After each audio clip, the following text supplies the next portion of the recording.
Praise the lord. హల్లెలూయా. దేవుని పరిశుద్ధ నామానికి స్తోత్రం కలుగును గాక. ఈ మంచి ఉదయకాల సమయంలో ఉదయకాల మన్నా ద్వారా నా మాటలు వింటున్న మీ అందరికీ ప్రభు అయిన యేసుక్రీస్తు వారి నామములో శుభాలు వందనాలు తెలియజేస్తూ ఉన్నాను. పరిశుద్ధ గ్రంథంలో నుండి ఉదయకాల మన్నా ధ్యానం కొరకై ఒక వచనాన్ని మనం చదువుదాం రండి. పరిశుద్ధ గ్రంథంలో నుండి 3వ కీర్తన 8వ వచనాన్ని మనం చదువుకుందాం. రక్షణ యెహోవాది, నీ ప్రజల మీదకి నీ ఆశీర్వాదము వచ్చునుగాక. ఆమెన్. హల్లెలూయా. మనం ఆరాధించే దేవుడు ఆశీర్వదించే దేవుడు. ఆయన ప్రతి విషయంలో కూడా ప్రతి ఒక్కరిని ఆశీర్వదించాలి అని ఆయన ఇష్టపడుతూ ఉన్నాడు. దేవుని లేఖనాల్లో మనం చూస్తే ఆశీర్వాదమునకు వారసులగుటకు మీరు పిలువబడ్డారు అని మనం చదువుతూ ఉంటాం. మనం ఆరాధించే దేవుడు ప్రభు అయిన యేసుక్రీస్తు వారు ఆశీర్వదించుటకు మంచి సిద్ధమైన మనసు కలిగినటువంటి దేవుడు. ఇక్కడ కీర్తనకారుడైనటువంటి దావీదు గారు ఏమని చెబుతున్నారంటే, ఎవరి మీదకి దేవుని ఆశీర్వాదం వస్తుంది, ఎవరిని దేవుడు ఆశీర్వదిస్తాడు అని చూస్తే, నీ ప్రజల మీదకి నీ ఆశీర్వాదము వచ్చునుగాక. ఎవరి ప్రజల మీదకంటండి? దేవుని ప్రజల మీదకి దేవుని ఆశీర్వాదం వస్తుంది. దేవుని ప్రజల మీదకి దేవుని ఆశీర్వాదం రావాలి అని దావీదు గారు ఇక్కడ చెబుతూ ఉన్నారు. ఇక్కడ మనందరం కూడా ఆగి ఒక ప్రశ్న మనం వేసుకోవాలి. మనము దేవుని ప్రజలమేనా? మనం దేవునికి చెందిన వారమేనా? మనం అడుగుతూ ఉంటాం, ప్రభువా నన్ను ఆశీర్వదించు అని. క్రైస్తవులే కానివ్వండి, క్రైస్తవేతరులు కూడా యేసు ప్రభువారి మందిరానికి వచ్చినప్పుడు, లేదా దూరం నుండి మందిరం మీద పెట్టబడినటువంటి సిలువనో, లేదా యేసు ప్రభువారి ఫోటో ఎక్కడైనా కనిపించినా, లేదా ఏదైనా కనిపించినప్పుడు ఏమనుకుంటారంటే, యేసయ్య మమ్మల్ని ఆశీర్వదించు, మా కుటుంబాన్ని ఆశీర్వదించు. ఇది సాధారణంగా అడిగేటువంటి మాటే అందరూ కూడా. అయితే దేవుడు మనల్ని ఆశీర్వదించాలి అని అంటే మనం ఆయనకి చెందిన వారిగా ఉండాలి, ఆయన ప్రజలంగా ఉండాలి. మనం ఆయన ప్రజలుగా ఉండకుండా యేసు ప్రభు వారికి చెందినటువంటి ప్రజలుగా మన ప్రవర్తన లేకుండా మన ఇష్టానుసారంగా మనం జీవిస్తూ దేవుడు మమ్మల్ని ఆశీర్వదించాలి, నిండారులుగా ఆశీర్వదించాలి అని అనుకోవడం, ఆశించడం అవివేకం కదా. ప్రతి తల్లిదండ్రి కూడా తన బిడ్డలకు వారికి ఉన్నదానికంటే మంచిగా చూడాలని ప్రయాసపడుతూ ఉంటారు. వీరికి మంచి వస్త్రాలు ఉన్నా లేకపోయినప్పటికీ కూడా వారు ఎక్కువ ఏమి తెచ్చుకోకపోయినా బిడ్డలకి మాత్రం శ్రేష్టమైన వస్త్రాలు తెస్తారు. అందరిలో కంటే నా బిడ్డలు మంచిగా ఉండాలని ఆశపడతారు. కొన్నిసార్లు మనం చూస్తే తల్లిదండ్రులేమో చిరిగిపోయిన వస్త్రాలు వేసుకుంటారు, బిడ్డలకి మాత్రం షూట్లు బూట్లు కొనిస్తూ ఉంటారు. తెగిపోయిన చెప్పులు వేసుకుంటూ ఉంటారు, పిల్లలకి మాత్రం రకరకాల చెప్పులు, రకరకాల షూస్ తెస్తూ ఉంటారు. తల్లిదండ్రులు చదువు లేని వారు అయి ఉంటారు, కానీ పిల్లలకి మాత్రం అప్పు చేసి అయినా సరే మంచి చదువులు చదివిస్తూ ఉంటారు. ఎందుకు ఇదంతా అంటే, మేము పడిన కష్టం మా బిడ్డలు పడకూడదు అని ప్రతి తల్లిదండ్రులు ఆశపడతారు. వారికి ఉన్న దాంట్లో ది బెస్ట్ పిల్లలకి ఇవ్వాలి అని చెప్పి వారి జీవితం అంతా ఎప్పుడు కూడా ఇది కొదువ ఉంది నాకు అని పిల్లలు ఎప్పుడు అనుకోకూడదు అని ఎంతో ప్రయాసపడుతూ ఉంటారు. ఈ కాలంలో మనం చూస్తే ఆ తల్లిదండ్రుల ప్రేమను కూడా గుర్తించకుండా, వారు పడే ప్రయాసను, ప్రయత్నాలని, కష్టాన్ని కూడా ఏమాత్రం లెక్కలోకి తీసుకోకుండా విలువ తక్కువ చేస్తూ ఇంకా ఏదో ఇవ్వలేదు, ఇంకా ఏదో తేలేదు, ఇంకా అది కావాలి, ఇంకా ఇది కావాలి అని తల్లిదండ్రుల్ని అగౌరవపరిచి వారి ప్రేమను మర్చిపోయి వారిని చూసుకోవాల్సినటువంటి సమయంలో, వారిని గౌరవించి వారిని పట్టించుకోవాల్సినటువంటి సమయంలో తృణీకరించడం, తిరస్కరించడం, ఎక్కడికో తీసుకెళ్ళి వదిలేసేయడం, ముసలితనంలో ఉన్నటువంటి తల్లిదండ్రులు బయటకి నెట్టేయడం, ఒంటరిగా విడిచిపెట్టడం, ఇలాంటి భయంకరమైనటువంటి స్వభావం కలిగినటువంటి మనుషుల్ని మనం ఈ రోజుల్లో చూస్తున్నాం. అది చాలా విచారకరం. కానీ ప్రతి తల్లిదండ్రులు కూడా తమ బిడ్డల్ని ఎంత ఉన్నతంగా చూసుకోవాలి అని ఎంతో ప్రయాసపడుతూ ఉంటారు. దేవుని వాక్యం సెలవిస్తుంది కదా, మీరు చెడ్డవారై ఉండి మీ పిల్లలకు మంచి ఈవుల్ని ఇవ్వాలి అని మీరు అనుకుంటే, పరలోకపు తండ్రి అయినటువంటి నేను నా బిడ్డలుగా ఉన్నటువంటి మీకు ఇంకా మంచివి ఇవ్వాలి అనుకుంటాను కదా అని మత్తయి సువార్తలో మనం చదువుతాం. అవును, ఆయన మనకు తండ్రి, ఆయన మనల్ని ఆశీర్వదించాలి అని, ఆయన మనల్ని దీవించాలి అని, ప్రతి విషయంలో దేవుడు మనల్ని ఉన్నతమైనటువంటి రీతిలో మనకి సహాయం చేయాలి అని మన తండ్రి అయిన దేవుడు మన విషయంలో ఆశపడుతూ ఉంటారు. అయితే ఎందుకు మనం ఆయన ఆశీర్వాదాలని పొందలేకపోతున్నాం? మనం ఆయన ప్రజలుగా ఉండకపోవడాన్ని బట్టే కదా.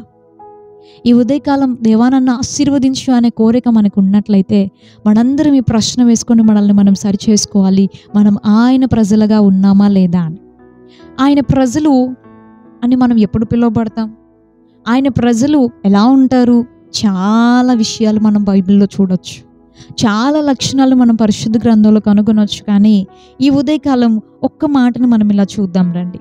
81వ కీర్తన 13వ వచనాన్ని మనం చూస్తే దేవుడు ఇక్కడ ఒక మాట చెబుతూ ఉన్నారు. అయ్యో, నా ప్రజలు నా మాట వినిన ఎడల, ఇశ్రాయేలు నా మార్గములను అనుసరించిన ఎడల ఎంత మేలు. దేవుడు ఇక్కడ బాధతో ఒక మాటను చెబుతున్నారు, ఎంతో వేదనతో చెబుతున్నారు. అందుకే మనం అక్కడ స్పష్టంగా చూస్తున్నాం, అయ్యో అని దేవుడు వేదనతో పలుకుతున్నటువంటి మాట. నా ప్రజలు నా మాట వినిన ఎడల, నా మార్గములు అనుసరించిన ఎడల ఎంత మేలు వారికి. దేవుని ప్రజలైనటువంటి వారు దేవుని మాట వింటారు. దేవుని ప్రజలు దేవుడు చెప్పినటువంటి మాటలకి, దేవుని వాక్యానికి విధేయత చూపిస్తారు. ఈనాడు మనము దేవుని వాక్యాన్ని ఉన్నది ఉన్నట్టుగా అంగీకరించలేకపోతున్నాం. మనకి ఇష్టం లేనిది ఏదైనా దైవజనుడి ద్వారా దేవుని వాక్యం పలకబడినప్పుడు మనం రిసీవ్ చేసుకోలేకపోతున్నాం. మనకు నచ్చిన వరకే పాటించగలుగుతున్నాం, నచ్చని వాటి విషయంలో పాటించడం లేదు. చాలామంది వ్యతిరేకిస్తున్నారు, దేవుని వాక్యాన్ని తిరస్కరిస్తున్నారు. దేవుని వాక్యాన్ని ఉన్నది ఉన్నట్టుగా చెప్పినప్పుడు విరోధంగా మారుతున్నారు, వాదనలకు దిగుతున్నారు, వ్యర్థమైన విమర్శలకు చోటిస్తున్నారు. కానీ ఈ దేవుని వాక్యం మనకు కనబడుతుంది, అందులో దేవుడు ఇలా ఉండమని, ఇలా చెయ్యమని చెబుతున్నారు అని చూసుకొని ఈ వాక్యానుసారంగా మన జీవితాలను మలుచుకోవడం ఈనాడు ప్రజలకి చాలా కష్టంగా మారిపోతున్నటువంటి రోజులను మనం చూస్తున్నాం. ప్రియ సహోదరుడా, మనం దేవుని ప్రజలుగా పిలువబడుతూ క్రైస్తవులనే పేరుకి ఉంటే సరిపోదు. కానీ నిజంగా మనం దేవునికి చెందిన ప్రజలుగా ఉండాలంటే చాలా చాలా బేసిక్, చాలా ప్రారంభమైనటువంటి విషయం ఏంటి అంటే ఆయన మాట వింటాం కదా. మనం వీరికి చెందిన వారు, వీరు మా యజమానులు లేదా వీరు మా తల్లిదండ్రులు అని ఎప్పుడు మనం దాన్ని ఒప్పుకోగలుగుతున్నాం? వారి మాట విన్నప్పుడు, వారికి లోబడి ఉన్నప్పుడు, విధేయత లేనప్పుడు ఎవరేం చేస్తారు?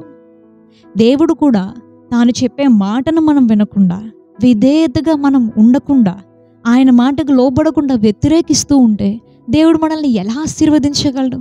తన ప్రజలుగా దేవుడు మనల్ని ఎలా చెప్పుకోగలడు? మనం దేవుని ప్రజలుగా ఉండాలి. మనం దేవుని ప్రజలుగా ఉంటే ఆయన మాట వింటాం. మనకు నచ్చినా నచ్చకపోయినా, మనకు కష్టమైనా సులువైనా, ప్రతి విషయంలో, అన్ని విషయాల్లో మనం ఆయన మాటకి లోబడితే, ఆయన మాటకి విధేయత చూపిస్తే అప్పుడు మనం ఆయన ప్రజలం అవుతాం. ఆయన ప్రజల్ని ఆయన ఆశీర్వదిస్తాడు. నీ ప్రజల మీదకి నీ ఆశీర్వాదం వచ్చునుగాక అని దావీదు గారు చెప్పిన రీతిలో మనం కూడా దేవుని మాట వింటూ, దేవుని ప్రజలుగా జీవిస్తూ ఆయన ఇచ్చే ఆశీర్వాదాలను పొందుకుందాం గాక. పరిశుద్ధ గ్రంథంలో ఏ భక్తుని మనం చూసినప్పటికీ కూడా, ఆయనకి చెందిన వారని పిలువబడిన ఏ భక్తుడైనప్పటికీ కూడా ఎలాంటి పరిస్థితుల్లోనైనా ఆయన మాట విన్నారంతే. ఆయన మాటకి భయపడ్డారు. ఆదికాండం 42వ అధ్యాయంలో యోసేపు గారు ఒక మాట చెప్తారు, ఏమనంటే, నేను దేవునికి భయపడేవాడిని.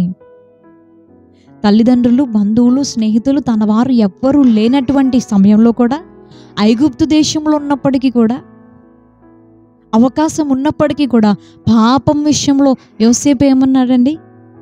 నా దేవునికి విరోధంగా నేను ఎలా పాపాన్ని కట్టుకుంటాను? ఆయన చూస్తున్నాడు నన్ను, ఆయన చెప్పాడు నేను ఇది చేయకూడదు అని, ఇది పాపము అని.